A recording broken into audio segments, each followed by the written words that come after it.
هذا قرب بس هذا يقول سؤال بلاش ودية ومن بركة قاركود تدك أما هذا يقول خلاف رادسك أما ده سياسة دوالة سياسة تدك السياسة عدو أي هذا واحد هذا سيرة بركة صوب بحي ودي بدو بحي طبعا وان بحي قرشها كم هاي إثيوبيا عدة لا حديد شفتي أما عدة مجلس آمنة أما عدة حديد كلهاين أما عدة أي ورا هذا كلهاين وحو عنك marka aan isku ogeeyna ka ballan qaaday in ciidankiisu cisho ciidankayga fariisto oo fuliyo amarkii magisterna weydiistay waan wixii aan doonayay oo iga yeelay ana aan ciidankayga ku shubay gudaha haddana halka u fariiso aqliga ma gashay taas marka laba hadii halka joogi lahaa laba dhibaato ay keenay horta Itoobiya isku dhibanayo anigana waa xili lahaayeen ama talaabo iga qaadi lahaayeen waxay tahay iga qaadi lahaayeen ciidankayga dadkaygana waxaan ugu sugnaan lahaa ma jiro aan ugu filaan lahaa ma jiro هذا عيدك برعان راعي لها عيدك برعان راعي لها ملا ملا كان تجي لها مجري برعيها رجيسو بس لا بكرين هدي مرة البوحة مقتئين يمكرتوا إن نصور نقطة سيد العذابة مال دبوا لو صور نقطة ما شفتوا تكتيك بمكان هاي مركز تكتيك بقى هاي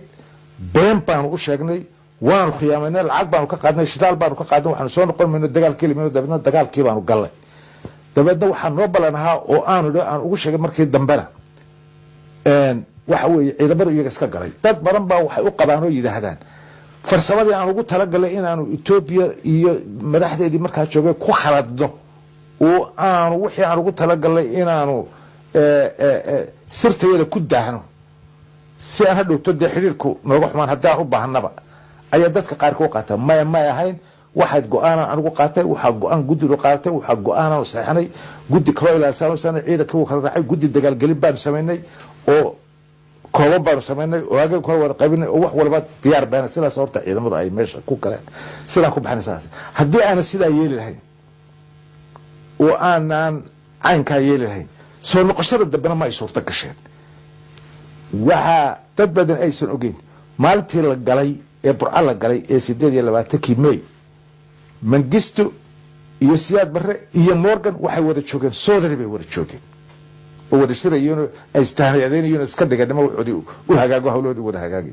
markii la burca la galay Siyaad Barre intuu sidaa uga mid waad khiyaamasay Mengistu wuxuu laxdan xog la kuma khiyaaman wala iga teenan ogeey markii loo yimid ilay madaxdiina meeray sagaan islo ogeeyeen meesha joogay darbe joogay iyo jigjiga markii madaxda Itoobiya ay tageen waxay waa kii dibadda u baxay